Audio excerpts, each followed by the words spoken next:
3:05, aquí estamos de nuevo, después de las noticias, para contarnos entre todos cosas, para distribuir información, para elaborar elementos que habitualmente nos salen en las primeras planas, pero que nos interesan. Por ejemplo, en Brasil están pasando una serie de cosas muy curiosas. No son nuevas, en el sentido de que siempre ha habido con el tema del espiritismo, tiene que ver un poco con el miedo también, acontecimientos más o menos violentos, pero ha habido una serie de hechos que se han concatenado y que han hecho tomar cartas en el asunto incluso autoridades. Diferentes elementos, como en una película de suspense, sí, y terror. Pues sí, fue el viernes cuando encontraron a Gilberto Arruda, un médium de 74 años, que había sido asesinado en su domicilio. Al parecer alguien penetró por la noche en su dormitorio y le arrebató la vida. A las 8 de la mañana su mujer, que duerme en un cuarto paralelo, fue a despertarle y se lo encuentra en la cama, atado, amordazado y con una serie de heridas tanto en el rostro como en los brazos.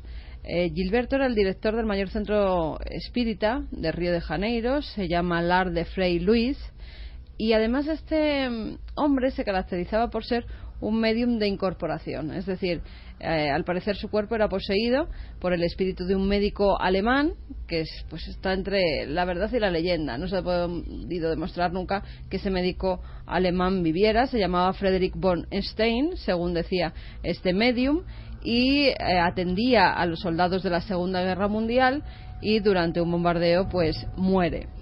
Mediante la incorporación del espíritu de este médico, él hacía cirugías espirituales, así lo llamaban, y además era muy conocido en todo Brasil porque muchas personalidades, tanto actores como escritores, presentadores, deportistas, iban a visitar este medium cuando tenían alguna dolencia, y hacía, por ejemplo, a un tenista muy conocido en Brasil, le hacía operaciones en la columna vertebral porque la tenía pues bastante fastidiada. A la propia Xuxa, si os acordáis, Xuxa, la presentadora que hacía sobre todo espectáculos con niños, también la estuvo tratando. Por eso era muy conocido a nivel también de revistas y a nivel popular.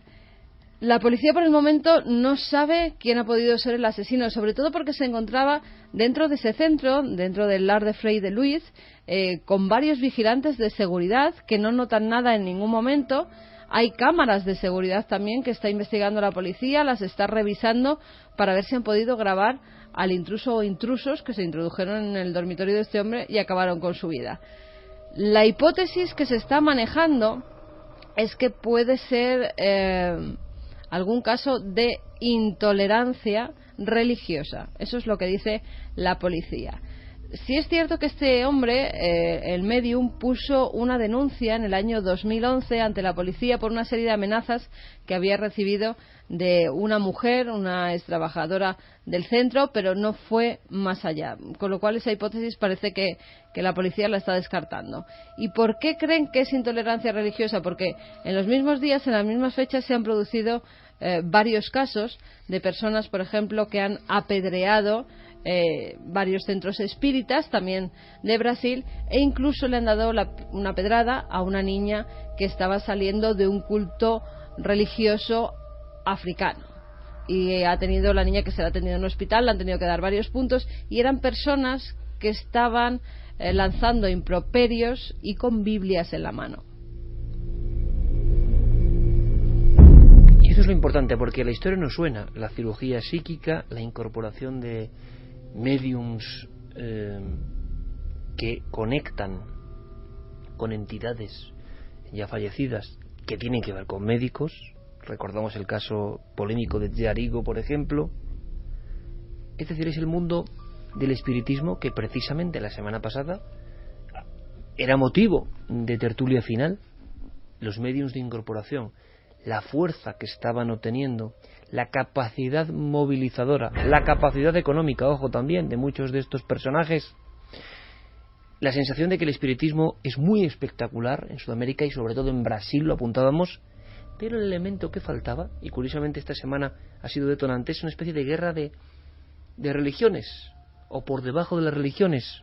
Ha coincidido esta muerte y estos hechos y estos apedreamientos, Biblias frente a los espíritas, qué curioso, con la profanación de, vamos, los restos del más clásico medium brasileño. Sí, de Chico Xavier, que murió a los 92 años en el año 2002. Era el medium más famoso de todos los tiempos en Brasil, a través sobre todo de la escritura automática. Llega a escribir 451 libros que venden más de 40 millones de copias. Este hombre, además, fíjate, aunque vendió tantos libros, siempre se le conoció por dar todo el dinero que ganaba con esos libros para los niños, para los ancianos, para abrir más centros espíritas, para transmitir su filosofía, porque él venía de una familia muy humilde. Desde muy pequeño él nota que tiene otras visiones que no tienen los niños normales, que ve a los espíritus, que ve a los muertos, hasta tal punto que su padre se asusta tanto, creyendo que este niño está mal, que le llegan a hacer un exorcismo. Un sacerdote de la Iglesia Católica de Minas Gerais, donde él nació, llega a realizarle un exorcismo porque creía que estaba poseído. Pero cuando verdaderamente se da cuenta de que lo que está viendo son espíritus, es cuando van a la casa de un matrimonio espírita a intentar curar a una hermana suya que había caído enferma y los médicos no podían hacer nada con ella. Entonces, en esa casa de ese matrimonio encuentran los primeros libros de Allan Kardec. Es entonces cuando empieza a estudiar los espíritus. Allan Kardec, que la ha entrevistado por Diego la semana pasada. Sí, pues fíjate, todo parece que cierra un ciclo, ¿no? Y es entonces cuando ya se dedica por completo al mundo espiritual, cuando la gente empieza a decir de él que tiene dones de sanación, de curación, cuando empiezan las largas colas delante de su casa para ser sanados por Chico Xavier. Y cuando los que iban en su contra, los que decían que era un simple caradura, que este hombre no tenía ningún poder, que no veía espíritus, le empiezan a llamar el loco que habla con los muertos. Bueno, esa dicotomía ha estado siempre, los que creían que era un caradura, aunque nunca ganó dinero con esos libros, sino que todo lo dio para obras benéficas, y los que pensaban que verdaderamente era una persona muy especial, hasta tal punto que tuvo honores de personalidad. Cuando muere, durante 3 días hay luto oficial, helicópteros tirando miles de pétalos de rosas cuando iba su féretro al cementerio, y justo en ese monumento que se hace en el cementerio es el que ahora, coincidiendo con la muerte de Gilberto Arruda y con ese lanzamiento de piedras a las personas pues, que van a otros cultos, se ha juntado todo. Y es que en el féretro de Chico Xavier, en el monumento que se hizo sobre él, menos mal que el cristal es blindado y no han podido romperlo, pero lo que han intentado es, con algunos mármoles que había de otras tumbas que estaban profanadas al lado de la de Chico Xavier, pues han intentado romper esos cristales y profanar el cuerpo de este medium, lo cual no han podido conseguir. Es curioso, Clara, Santi, esa batalla espírita entre espírita y evangélicas. Se ha acusado a algunos grupos evangélicos de estar en batalla con los espiritistas ahora mismo. Nos recuerdan escenas, eso de la Biblia y las piedras, que se vivieron, ojo, hay que decirlo, en la fabril Barcelona, provincia, no solo la capital, sino la provincia, Tarrasa, por ejemplo, Manresa, sitios concretos donde nacía el espiritismo español, o tenía una gran fuerza, coincidía con una lucha tremenda con algunos grupos de tipo sindicalista, totalmente contrarios en su visión del materialismo al espiritismo. Hubo batallas tremendas, con muertos, ojo. Esto es una historia que se ha contado poco, porque precisamente Pablo Villarrubia ha investigado las luchas de anarquistas, comunistas y sindicalistas contra los espiritistas, como si fueran flancos abiertos diferentes, ¿no? Con trifulcas, por ideologías que no eran las más populares quizá, pero que había una especie de guerra soterrada. Hubo quema de libros, hubo apedreamientos, hubo profanaciones. Eso pasaba en la España de principios del 20. Todo esto se ha trasladado a Brasil, sí, con esa gran violencia. Pero es curioso, porque Brasil es un país, es un crisol tanto de culturas como de razas, como de religiones, y dentro de las creencias religiosas que existen, el espiritismo está perfectamente, o ha estado hasta estos hechos, ¿no?, bastante bien aceptado e integrado dentro de las comunidades, de las diversas comunidades que hay étnicas, ¿no?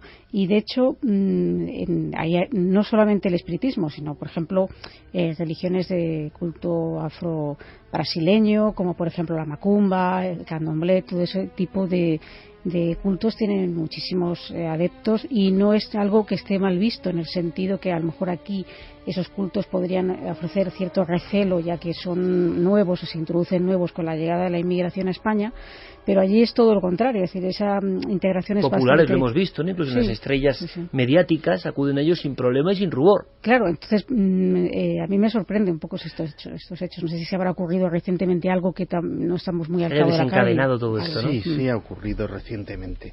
El problema radica en que los cultos evangélicos, sobre todo en Brasil, tienen una característica carismática, se reúnen en torno a predicadores, cada uno de su padre y de su madre, es decir, hay un montón de denominaciones distintas de iglesias, cada una con sus ritos, con sus creencias, con sus matices, etcétera, etcétera, y muchos de estos predicadores en esas liturgias que son hay emociones muy fuertes a flor de piel, hay exorcismos, hay ataques de histeria, ya llamemos las cosas por su nombre, etcétera, etcétera. Muchos de estos predicadores son muy dados a tildar determinadas cosas de satánicas muy alegremente. Es decir, es satánico esto, satánico aquello, somos enemigos del diablo, al diablo hay que combatirlo. Y a una multitud enfervorecida a la que le señalas a un determinado grupo religioso como seguidores o adoradores del diablo, fuentes de todo mal, etcétera, etcétera, es muy, muy, muy fácil conducirla hacia una violencia práctica.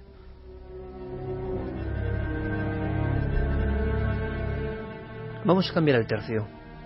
Hablábamos del miedo, hablábamos de una encuesta que está abierta, que podéis participar en ella a través de navedelmisterio.com, de ikerjimenez.com, de Nave del Misterio en las redes sociales. Han llegado muchos mensajes, es un tema muy interesante. Teníamos allá afuera la sensación de que había merecido la pena el dossier, sinceramente, que se ponían sobre la mesa del misterio, que luego se redistribuirá de 1000 formas y maneras, como viene ocurriendo hace tantos años, por diferentes programas, diferentes seguidores, diferentes investigadores, y nos parece genial. Nos daba la impresión de que estábamos tocando ese material científico del miedo con personas de primer nivel y que estaban contando cosas nuevas. Bueno, vamos a indagar un poco más, porque si algo da miedo, y lo decíamos hace nada, son las visiones que ocurren cerca de nuestro hogar. Han llegado muchos testimonios. Podríamos incluso hacer casi una clasificación del tipo de encuentros con el miedo o de encuentros con lo extraordinario. Hace nada hablábamos de esa sensación de los visitantes de dormitorio.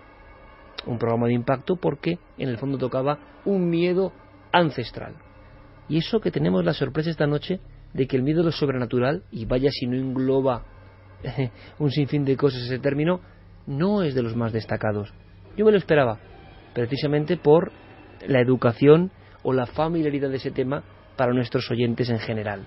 Da mucho más miedo, les da mucho más miedo el demonio humano, ¿no? Que ese no hay dudas de que existe. Vamos a un caso, vamos a una casa que puede ilustrar perfectamente este tipo de historias. Estuvimos a punto de integrar este testimonio en los de visitantes de dormitorio, pero cuando Javier y yo lo debatíamos, nos dimos cuenta de que no era exactamente eso, por determinadas circunstancias. Es otro tipo de aparición, pero es una aparición absurda, es una aparición extraña, y, ojo, ¿por qué la elegimos? Porque toca de lleno, lo vais a ver, hay simbolismos, elementos concretos que acuden a lo más hondo de miedos colectivos y heredados, seguro. Seguro que hagamos el experimento. Estoy convencido de que a muchas personas les va a saltar, no sé si un tipo de miedo, de ese miedo casi de entretenimiento, de ese miedo que sientes porque sabes que estás en tu camita o en tu coche perfectamente seguro y que lo que estamos contando no te va a pasar a ti, pero que al mismo tiempo hay una especie de escalofrío de eco que te recorre porque es como si sintieras empatía con el testigo. Vaya que mal lo debe estar pasando al ver esto. Y sobre todo porque hay varios elementos concretos que enseguida os van a dar un escalofrío. Bueno, hagamos el experimento, veamos y luego nos contáis. Un caso más, en este caso puede ser cualquier provincia. Huelva, por ejemplo, ¿no? Efectivamente. Y es que tiene que ver con uno de esos miedos absolutamente irracionales que todavía no sabemos muy bien por qué se producen, pero especialmente extendidos. Y ahora explicaremos por qué. Nuestra testigo se llama Susana. Tenemos que remontarnos al verano del año 2012. Ella se va con su familia. Ella es una mujer mayor, tiene una niña de 1 año. Se va con su marido a una casa de Isla Cristina, alquilan un apartamento, pasan allí unos días, pero hay una mañana en concreto en la un lugar, por cierto, Javi, permíteme, normal. Absolutamente normal. Igual que otros, esto es muy importante, igual que otro tipo de apartamentos. Nada dramático el aspecto.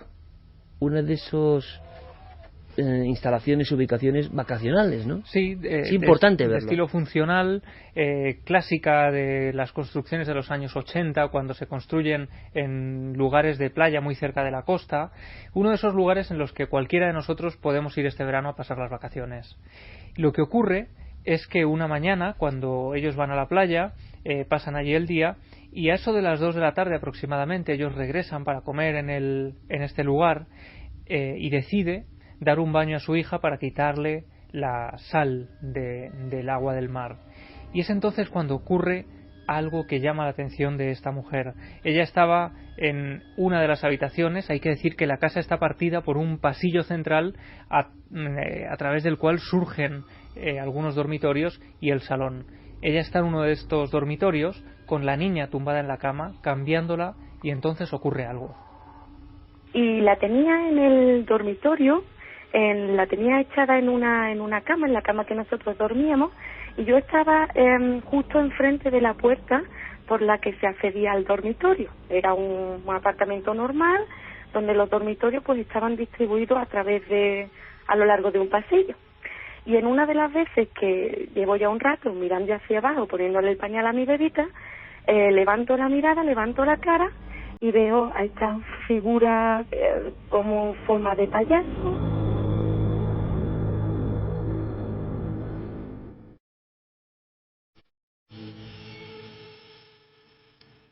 Un lugar normal, a vuelta de la playa, luz diurna, y un sitio como cualquier otro sitio, igual de funcional, igual de parecido, igual de aséptico. Por eso esto da miedo. Ah, y por ese término que ha mencionado, payaso.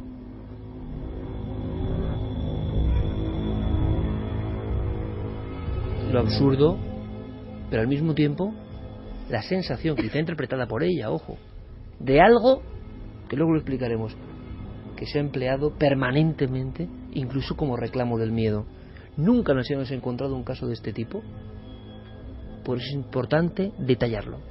Sí, y es que además, si esto parece suficientemente extraño, todavía quedan detalles que lo hacen más raro todavía. Valga la redundancia. En un principio, a ella le parece una sombra que se desliza cerca de la puerta por ese pasillo central, pero claro, cuando ella se gira por instinto y observa esta figura con detalle, observa algunas cosas que le llaman la atención. Ella dice que es el clásico payaso que se describe como un cariblanco, con el rostro muy pálido, con una ropa un tanto extraña, con una sonrisa que parece más triste que alegre. Pero vamos a escucharla mejor a ella, dándonos los detalles de esta figura que estaba deslizándose a escasos metros de ella y de su niña. Era una figura baja, más bien oronda, estaba como vestido de payaso, pero la ropa era blanca. Yo no le vi el rostro, no le vi pelo, porque lo que más me llamó la atención fue, como ya te dije, como una especie de collar grande que tenía colocado alrededor del cuello, y ese collar estaba formado por triángulos con el vértice hacia arriba y con el vértice hacia abajo.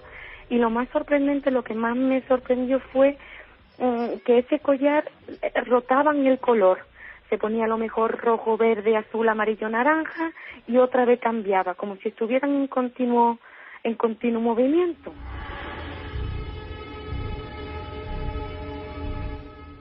Dice que además este payaso lleva un gorro en forma de cono, que lleva un pelo que parece que sale de ese gorro y de esa tez pálida, en la que por cierto no llega a ver ni ojos ni boca, es como si fuera una silueta sin terminar. Y dice que hay un detalle que todavía le parece más extraño, un detalle que tiene que ver, como hemos escuchado otras veces, con la forma de andar. Otra cosa importante, no andaba. Yo no lo vi andar, yo lo vi solo deslizándose como si fuera un fotograma de una película. Apareció por la parte de la izquierda y desapareció por la parte de la derecha. Yo cuando levanté la vista y fui entre comillas consciente de lo que había visto, pensé que era una mala focalización de mi vista, una mala jugarreta de los ojos, pero luego, pasado un mínimo tiempo, razoné de que eso no era una mala focalización de mis ojos. Agradecemos además a este testigo la claridad, decía Clara, el detalle, ahora lo comentamos, porque me parece un caso excepcional. Primero porque hay algo que es indefinible e inefable, que es como la fuerza de la que te está contando algo y que todavía está solemne en su forma de hablar, pero en cada palabra, en cada entonación vemos que es algo que ha impactado, que no quiere dejar rienda suelta a la histeria, que es tan extraño que hasta la histeria es imposible. O sea, el miedo se ha conjuntado con una sensación de alucine tan grande que pasa en muchos de estos casos. Luego describiremos porque hay varias posibilidades, yo creo que muy inquietantes, de verdad. No es escuchando ahora el detalle, el testimonio, no es la primera vez que algo parecido se ha visto. Claro, lo que le llega al cerebro, a esa intuición, es payaso, porque es un collar como de colores, es un cono en la cabeza, es una ropa blanca deslizándose dentro de ese piso. ¿A qué distancia, Javier, está? ¿Cómo está produciéndose el hecho? Pues dice que a escasos metros, pero la cama estaría pues a lo mejor a unos 5 metros, 6 metros de la puerta, con absoluta claridad, porque además había ventanas, la luz entraba perfectamente en la casa, eran las 2 de la tarde. Dice que además ella en ese momento se queda tan paralizada que no sabe muy bien cómo reaccionar. Hay más gente en la casa, lo que ocurre es que está dedicándose a otras labores, hay gente en la cocina haciendo la comida, así que ella pregunta si alguien ha visto algo y todos responden que no. Las puertas están completamente cerradas, no hay posibilidad de que nadie se haya colado ahí y sobre todo no hay posibilidad a la sugestión, porque la escena se produce en un momento de una escena absolutamente cotidiana, a plena luz del día, en un lugar que ellos llevan ya habitando durante unos días en esas vacaciones. Así que yo le pregunto a Susana cuál es su conclusión ahora que han pasado unos años de todo aquello y si realmente pudo haber lugar a algún tipo de confusión. Yo me quedé asombrada y bueno, pues más que le di vuelta, eso yo no le veo el porqué de ser una fantasía o ser un reflejo, porque allí no había ventana, nada de eso. Yo la única conclusión así que puedo sacar es que para mí esto fue como si sobre un mismo escenario se cruzaran al mismo tiempo dos escenas de dos obras que no tienen nada que ver la una con la otra, como un punto de encuentro, no sé si llamarlo de dos dimensiones, de dos planos diferentes, no sé, de dos momentos que transcurren paralelamente, se encuentran en un momento y no tienen nada uno que ver con el otro. Y aquello se disuelve, se marcha, desaparece de su vista. ¿Cómo se va? Pues aquello dice que termina de cruzar el pasillo, ella lo pierde de vista porque la puerta ya no deja ángulo de visión a esa zona concreta de la casa, y cuando ella sale para ver si puede incluso tratarse de alguna broma de alguien de los que está con ellos en la casa, pues ve que no hay absolutamente nadie, que aquello ha desaparecido prácticamente cruzando una pared que daría al exterior de la casa y donde no hay ventanas, no hay puertas, con lo cual es imposible que esa figura, yendo en esa dirección, acabara desapareciendo dentro de la casa. Recuerda algunos casos, hay algunos sucesos parecidos, parece increíble, pero los hay, incluso en el Atuendo, no muy lejos, en la provincia de Huelva, por cierto, en la llamada Sierra de Aracena. Hay algún caso de un ser similar, tocado con una especie de birrete o de gorro de este tipo, pero claro, dentro de un edificio de apartamentos se podría pensar en algún tipo de alucinación. Luego no ha habido problemas cerebrales, algún tipo de dolencia que provoque. Es tan absurdo, y ese collar como emitiendo una serie de colores y también descrito, ¿no?, con triángulos diferentes, y él le recuerda a ese payaso triste, que evidentemente es una de las imágenes arquetípicas. Hace bien poco el remake de Poltergeist, ¿en qué se basaba? No era ya la niña delante del televisor, que es la imagen clásica, no. Los productores de la secuela o precuela o el remake o lo que sea sacan la cara del payaso en primer plano, ¿no? Porque saben que una cara de payaso concentra muchos miedos infantiles, aunque su propósito es todo lo contrario. Y yo descubrí hace muy poco, leyendo información, que justo la coulrofobia, que es el miedo a los payasos, el miedo irracional al payaso, dicen que empiezan a surgir casos, especialmente entre los años 70, el año 87, y resulta que ha habido estudios científicos de diversas universidades que han intentado llegar al fondo de esta cuestión. Y la teoría es que justo en esa época, cuando empiezan a desarrollarse este tipo de casos, coincide con la publicación de la novela It de Stephen King, en la que aparece ese payaso que es en realidad como la encarnación del mal, como una encarnación de la oscuridad, que se aparece como un payaso, ¿no? Como el miedo. Yo creo que el payaso de cara blanca juraría que ha estado antes que eso. Sí, lo que ocurre es que justo cuando se publica la novela, cuando aparece después la película, todo eso genera pues que este miedo se vaya popularizando de una forma más extensa. Y acordaos de la escena del 82 de Poltergeist, del payaso de largas brazos y piernas en la silla. Es que tenía uno, sí. Además, cuando se habla de fobia a los payasos siempre se suele asociar al payaso Augusto, el de la nariz roja, el que todos tenemos en mente. Pero el que a mí de verdad el de la lagrimita, y el sombrero cónico y la ceja. Que además su papel tradicional siempre es de tristeza y también es malicioso y suele maltratar al otro pobre Augusto, a veces de palabra, a veces de obra, y la verdad suele ser un ser siniestro. El pobre Augusto es su víctima normalmente, y la verdad es que a mí era el que a mí me daba mal rollo, las cosas como son. Clara, en el tema de sueños, los payasos también son un recurrente. Hablábamos de las fobias, creo que tú estuviste en un programa de Cuarto Milenio hace muchos años hablando también de la presencia permanente de estas caras postizas. Pero pensemos una cosa, parafraseando al amigo José Antonio Caravaca precisamente, que hizo una teoría que tiene mucho que ver con las teorías de Vallée o incluso de John Keel, el disfraz permanente, en el sentido de disfraz hasta el punto de que tú estás añadiendo elementos que son conocidos para ti, para que eso tenga un mensaje, o la posibilidad de que eso esté mostrando algunos elementos que esa persona pueda luego identificar y contarlo de cierta forma. Si es tan absurdo que no sabes casi ni cómo contarlo, eso no tiene ningún seguimiento.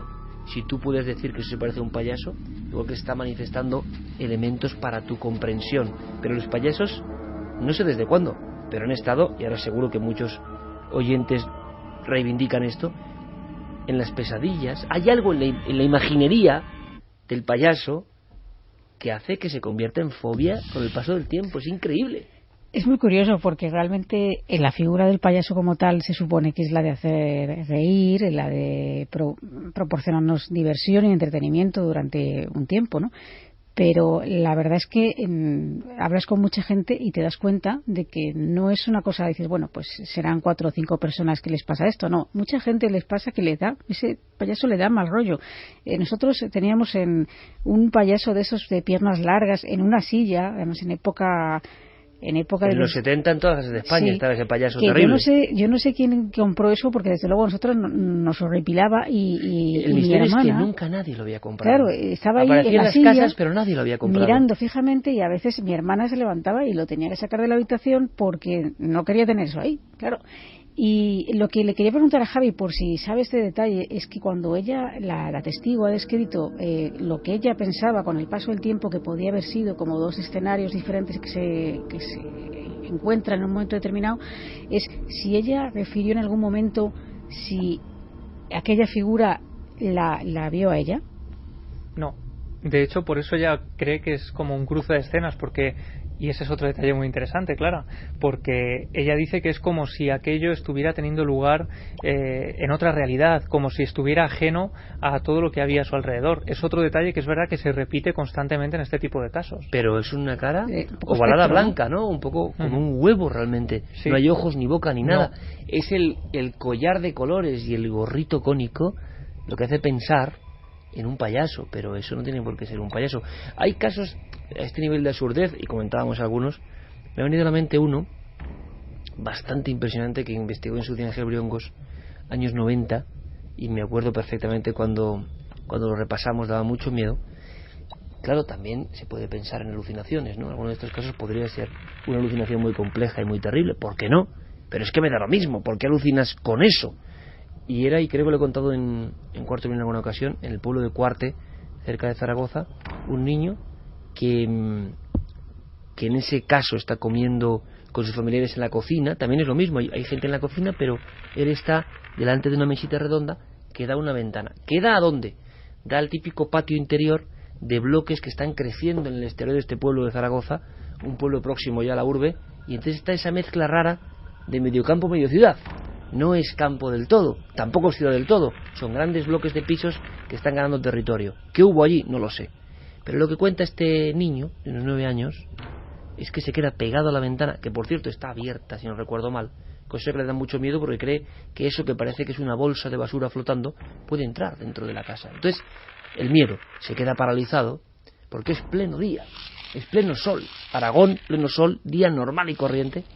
Se queda petrificado con la cuchara a punto de entrar en la sopa, mirando fijamente, y lo que describe es una especie de individuo con ropa blanca que le está mirando fijamente, que tiene una cara huesuda, una cara demacrada, parece que tiene algo parecido a barba, los ojos muy redondos, clavados en él, que es lo que le impresiona. Eso está flotando, pero es que están como en un sexto piso de ese bloque. Está flotando, tiene una especie de banda como si a alguien le condecoraran con algo, ¿no? Absurdo. Eso da paso a una especie de túnica, de una túnica blanquecina.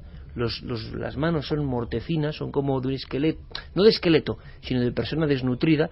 Se asoman los pies por debajo de la túnica y esa imagen está flotando y mirándose uno a otro fijamente, físicamente. El niño recuerda el aleteo del material de esa túnica revoloteando con el aire que hacía, escucharlo.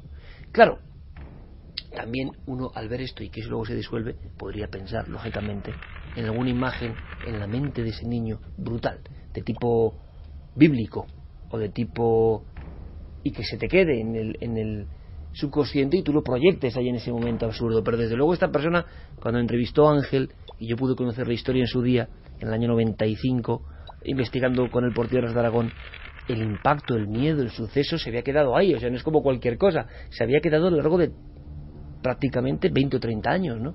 Y quedaba ahí. Ese tipo, y estoy acordándome ahora otro, no muy lejos, en ese típico laberinto de bloques que están ya en la playa, esas horripilantes construcciones a veces, delirios urbanísticos de hasta el pie de la playa, pero con bloques que se veía que estaban mal ejecutados, mal acabados, concretamente entre Huelva y Cádiz.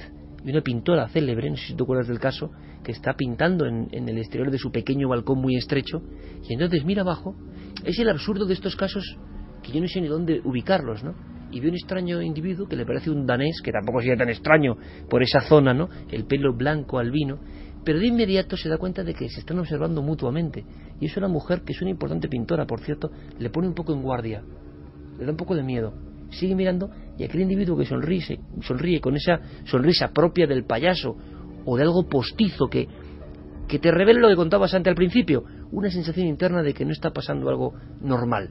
Se queda mirando a esta señora, hay unas macetas por en medio, hay un balcón típico estrecho, se asoma un poco, aquel individuo sigue mirando, le hace un gesto con la mano, como con los dos dedos unidos. Se da cuenta entonces que la mano es muy huesuda, muy larga y que parece que tiene unas uñas afiladas. Se da cuenta de que el traje es completamente ceñido, sin ningún tipo de abertura, y con la sonrisa aquel individuo anda un poco y se va desvaneciendo. Bueno, estos casos ocurrían, o por lo menos las personas, es lo importante, como este testigo que hemos tenido aquí, como este testigo, lo mantienen, ha pasado el tiempo, lo mantienen como uno de los grandes sustos de su vida. Son sueños, Clara, pues no sabemos si son sueños, o como decía la testigo, son sueños que de alguna forma abandonan el mundo onírico y se meten en esta realidad, ¿no? Quién sabe si en este momento estamos más soñando que despiertos. Redundan en el tema de los payasos. Bueno, luego lo vemos. Si mencionan los payasos dan miedo. Un clásico, ¿no? Oye, nos hemos olvidado Twitter, en la encuesta, payasos. La ponía, muerte, la soledad, payasos. Nos ponía Diego en Twitter hasta una noticia de Johnny Depp que tiene clourofobia. Claro, normal. Y mira que ha hecho películas de miedo también. Por cierto, una de esas curiosidades que me gusta soltar de vez en cuando. ¿Sabéis que las caras de los payasos son únicas? Es una vieja tradición circense. Cada cara está registrada para su payaso, se pueden heredar de padres a hijos, y todas las caras de payasos están en un museo del circo que hay en Estados Unidos, donde están pintadas en huevitos del tamaño de gallina, pero que son de escayola o de madera, y ahí están todo el registro mundial. ¿El catálogo? Pero el mundial, o sea, de los payasos alemanes, de los payasos ingleses, de los italianos, de los españoles, de los estadounidenses, y entonces tienes que mandar tu diseño de maquillaje allí para que te lo certifiquen como que es absolutamente tuyo y de que no hay ninguno igual. En un huevo como el rostro de este... Sí, señor. Pero vamos a ver, Santiago, ¿de dónde demonios te sacas tú esto? ¿De dónde sacas? ¿De lo leí alguna vez, ni recuerdo dónde. Te has sembrado ahora, amigo Los Santi. huevos con cara de payaso. Sí. Vamos a hacer una cosa. Vamos ¿Te rápidamente. leo la encuesta o no? No, después. Ah, vale. Primero Diego. Me dices, léemela, no Primero me la leo, Diego, léemela. a la vuelta. Primero Venga. Diego tiene una entrevista en las alturas. Y ya sabéis que cuando se llama así a las puertas del cielo hay que inmediatamente acudir. ¿Quién será la protagonista en esta ocasión? Hermana Hildegarda, ¿qué tal? Buenas noches. Pues muy bien, en la gloria. Bueno, tengo que reconocer que no sé mucho de usted. Yo podría decir lo mismo. Ya, es comprensible. Pero documentándome, me ha llamado la atención que no solo fue usted mística, sino también profetisa, sanadora, exorcista, música y vidente. Así es. Entiendo que le llame la atención. La Edad Media fue un periodo bastante poco propicio para nosotras, las mujeres. Supongo que quizá por eso se me recuerda como una de las personalidades más singulares de la Edad Media. Siempre suelo preguntar a los que pasan por aquí por su infancia. Sé que nació en 1098. ¿Qué puede contarme de aquella época? Bueno, éramos 10 hermanos y yo era la pequeña. Aquellos primeros años en Bernstein fueron muy divertidos para nosotros, aunque no durarían mucho. ¿A qué se refiere? Quiero decir que mi vida cambió cuando tenía apenas 3 años. Debido a mi corta edad, yo no sabía qué me estaba ocurriendo, claro, y por eso no pude decir nada, pero tenía visiones místicas. Con aquella edad pude ver tal rayo desbordante de luz blanca que mi alma se sintió estremecida, créame. Es comprensible que su vida entonces se encaminase a la esfera religiosa. Comprensible quizá, pero también visto y no visto, una exageración, incluso para la época. A los 8 años me metieron en el convento de Saint-Disibo, en el Valle del Rin. En el Valle del Rin, entonces, claro, su apodo de la Sibila del Rin viene de ahí. ¿A usted qué le parece? Pues me parece que acabo de encajar esa pieza.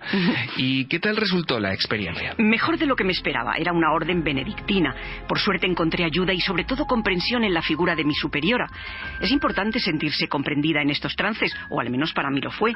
Aquella mujer pudo haberme tratado como una demente, pero su confianza y apoyo fueron tan rotundos que dejó encargado que a su muerte yo fuese nombrada abadesa. En cambio he leído que los monjes no la tenían a usted en tan alta estima. Razón no le falta. No le voy a engañar dulcificando el asunto. Llegué a enfrentarme con ellos. No me quedó más remedio. En general la Iglesia, el alto clero sobre todo, me parecía muy poco compasivo. Especialistas en urdir corruptelas, se lo digo yo. ¿Qué se puede esperar de quien presenta a Eva como culpable del pecado?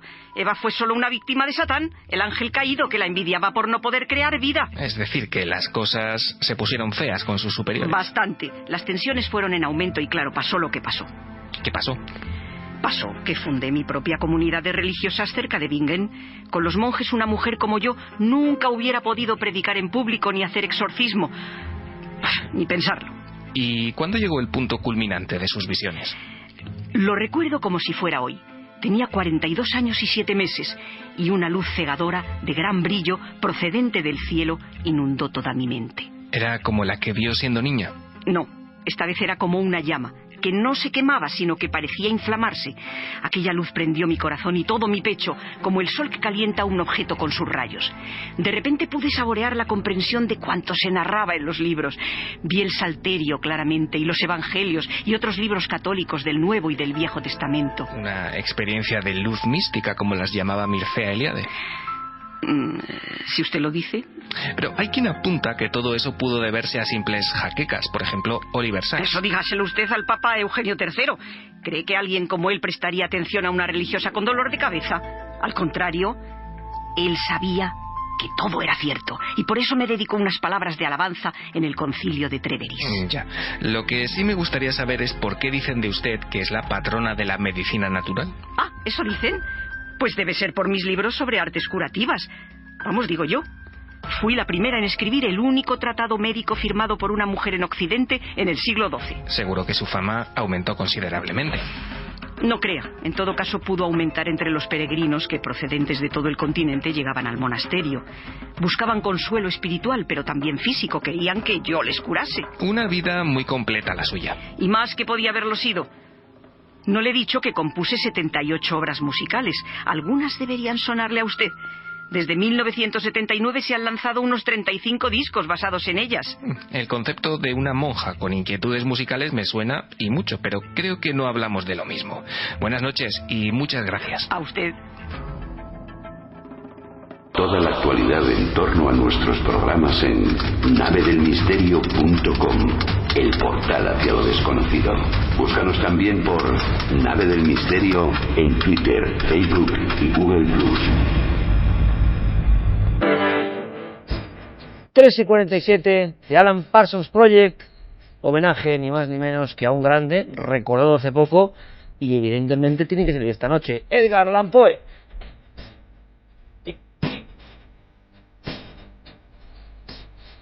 Nevermore, claro. Por cierto, mañana, era algo importante que quería decir, mañana, cuarto milenio, 11 de la noche. También da mucho miedo esto, ¿eh? -5, va a ser exacto. Esto da mucho miedo. Y muchas personas me dicen, pero oye, ¿por qué insistes tanto y por qué lloras tanto? Con que si nos seguís, con que si no nos seguís. Hombre, pues porque nosotros estamos ahí batallando, por supuesto también en la radio, pero en la tele la batalla es enorme.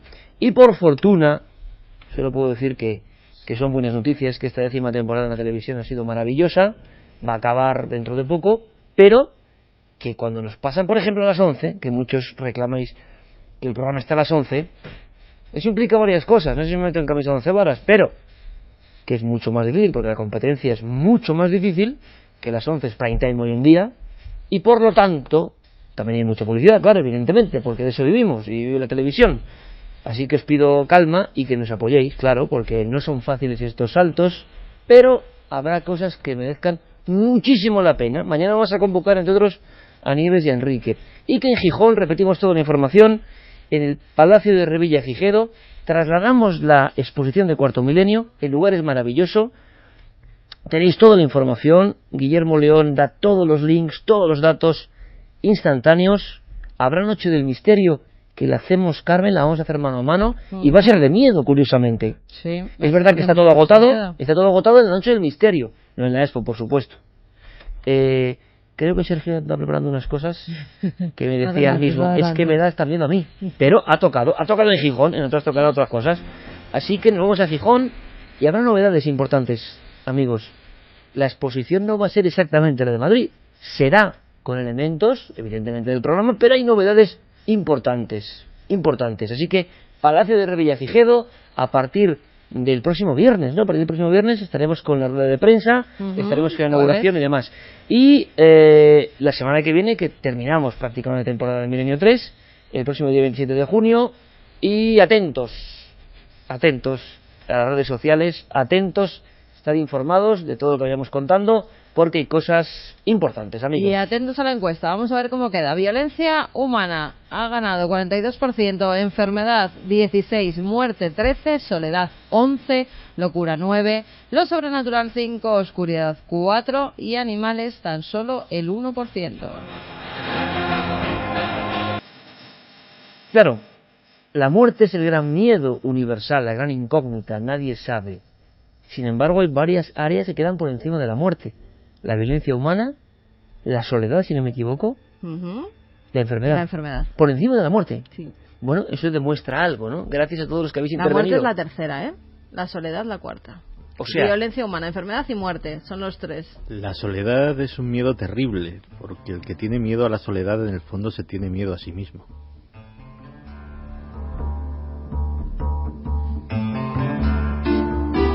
Vamos con bendiciones porque hay un porrón. sí, pues venga, espera un momento, Noel. Dale ahí a la manivela, Sí, dale, sí, dale a la manivela y nos vamos de Edgar Allan Poe y Alan Parsons, nos vamos a este clásico que mi querido amigo Gonzalo Pérez Arró un día dijo, oye, esta música te va a gustar, y yo no la tenía muy bien ubicada. Te digo que hay un porrón y te enrollas, o Y sea al que venga música. al final se ha quedado como elemento clásico, oye, cada cosa a su sitio. Y se presenta el señor Mike Oldfield como hay que presentarlo, con todos los honores.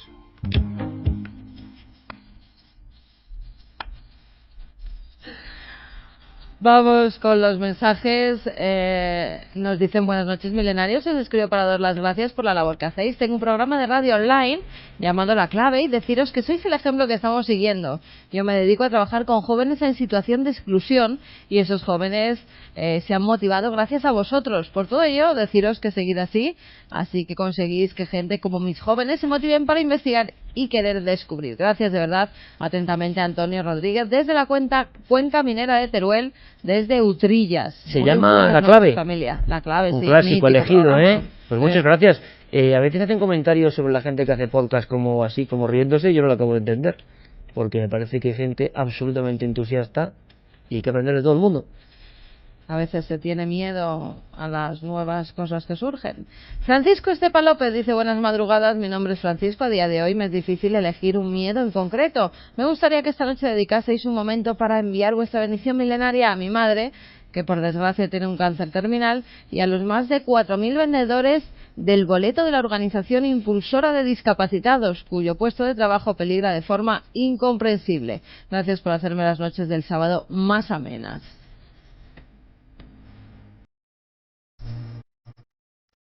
Nos escribe también Pepe Fontán desde Valencia. Os descubrí por casualidad en el 2003 en casa de mis padres, en el baño. Tiene una radio, la que siempre teníamos sintonizada la SER, y un día me topé con una dramatización. A partir de ese momento ya nunca nos separaríamos. Me empecé a descargar programas y me acompañáis en el coche, autobús, tren, avión, en la playa, en la cama, corriendo por la montaña, incluso con la bici.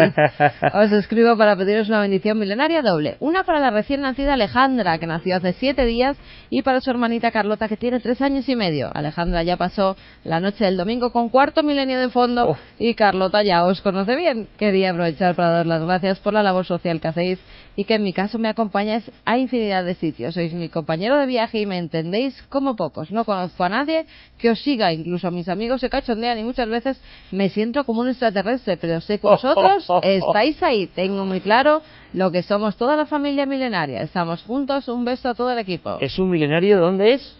Desde Valencia. ¿Y en Valencia no conoces ningún milenario? Es que eso no has preguntado mucho, amigo. Pero como él no. Ah, como él no. Eso es de verdad.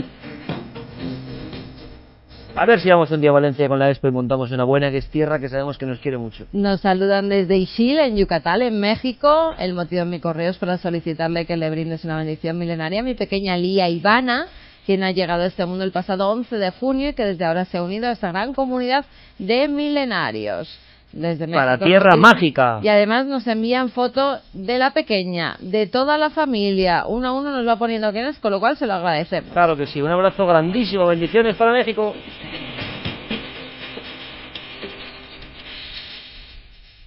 Juan Antonio González de Coria del Río, Sevilla, dice: os mando este correo para pediros por favor que le deis unas bendiciones milenarias a mis hijos Nerea y Marco, de 5 y 2 años, para que crezcan sanos y con interés por seguir aprendiendo cosas nuevas todos los días. Desde hace 1 año y medio me acompañáis a diario durante varias horas al día, 5 o 6. Pues os conocía de siempre, pero me decidí a descargarme todos los podcasts para escucharlos desde el programa número 1 de Camino al Trabajo. Número 1, vaya. Y durante las 11 horas al día que trabajo para poder sacar adelante a mi familia, por lo que ya formáis parte de mi rutina diaria y por eso os doy las gracias. Oye, sobredosis milenaria también, Clara, venga, di tú algo de esta bendición. Pues venga, que siga con esa sobredosis y que le dure mucho tiempo.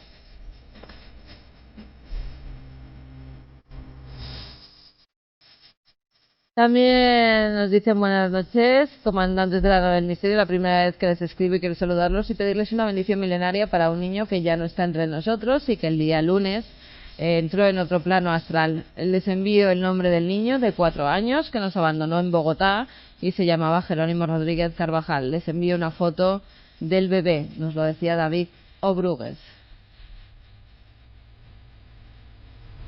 Pues hombre, no es muy fácil decir nada, pero un abrazo enorme de todo este equipo y seguro de miles y miles y miles de personas interconectadas. Quizá no sirva de mucho, o quizá sí. Seguro que ya hay un ángel más, un ¿no? angelico más por ahí rondando, ¿eh? Venga. Además la foto que es para comértelo, ¿eh? Anabel nos dice como la muñeca diabólica, vamos a poner un poco de humor. Nos escribe para pedir una bendición milenaria para mi madre, una gran fan y seguidora de vuestro programa de televisión y de radio. Este domingo es su santo y aniversario de bodas. Se cumplirán 44 años del matrimonio, pero desgraciadamente no lo podemos celebrar todos juntos aquí en la tierra, porque mi querido papi inició su viaje hace ya casi 4 años. Pero a nosotros nos parece que fue ayer. Su madre, pues por la situación estaba un poco triste. Fueron muchos años de felicidad todos juntos, ya que es una familia muy unida y apenas se habían separado hasta ese fatídico momento. Además es una gran seguidora y nos entregó un regalo para Alma, unas perchas que tenemos en casa, confeccionadas artesanalmente con todo su cariño. Las hizo su madre, se las dio a Juan Villa y a Anabel, te aseguro que nos las entregaron. Así que a ti y a tu mamá y a toda la familia, muchísimas gracias. Nos vamos también, nos dicen desde tierras lejanas de Mayaf y en especial desde la tierra de las cebollitas. Les doy las gracias por todo lo que nos han brindado a manos llenas y sin condición alguna durante esta década. Felipe May nos lo decía, que las bendiciones eran como para nosotros. Ah, esa es buena, mira. Javi, di algo. Para la tierra de las cebollitas. Pues durante una década. Un abrazo enorme. Un abrazo de década, ¿no? Eso es. Mónica nos dice que su peque empezó a hablar y la bautizó con el nombre de Mica, así me llaman los más cercanos, y quisiera pediros que con todo vuestro corazón, enorme por cierto, mandaréis vuestras bendiciones milenarias a mi madre María José, piedra angular de mi vida, que hoy día 20 hace un año que partió hacia el otro lado. Se fue, como ocurre en muchas ocasiones, sin previo aviso, de manera inesperada y muy joven, a los 60 años, completamente sola en el momento de su partida, de una forma que no merecía y muy traumática para ella. Por eso todavía no lo ha aceptado y está en ese duelo, en y ese esa duelo incomprensión. que totalmente, bueno, que no en pasa. la otra orilla las cosas son diferentes y no podemos hacernos una idea, yo creo, pero seguro que ella lo que no quiere es que su familia esté angustiada. Santi, venga, ¿qué le decimos a esta persona que está ahí sin... Hablo de la otra orilla tiene que ser una playa buena, hombre, tiene que ser un lugar maravilloso. Pues que María José siga aquí, porque nadie se va del todo hasta que no se le olvida, y ahora mismo la recuerdan muchísimos amigos, aparte de su hija. Felicitaciones en general para todos aquellos que nos piden santos, bodas, comuniones, bautizos, en fin. En general, todos, hay que dar en general, porque si no es imposible. bendiciones. Gracias. Para todos, celebréis lo que celebréis. Claro que sí. Fermín Agustí, compañero, muchísimas gracias como siempre. Noel Calero, un honor como siempre, compañero. Santi, hasta mañana a las 11 menos 5, ahí es nada. Sí, yo me quedo aquí chupando micro con Nacho. ¿Te vas a quedar? Sí, sí, sí. ¿Te vas a quedar con Nacho? Claro que sí. Madre mía, Santi.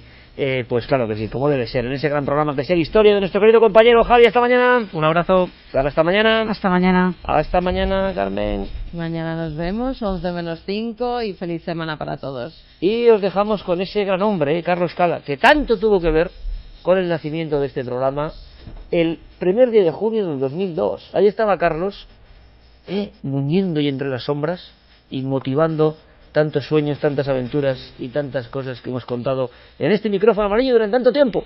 Carlos, gracias. Un abrazo. Dejamos todas las noticias.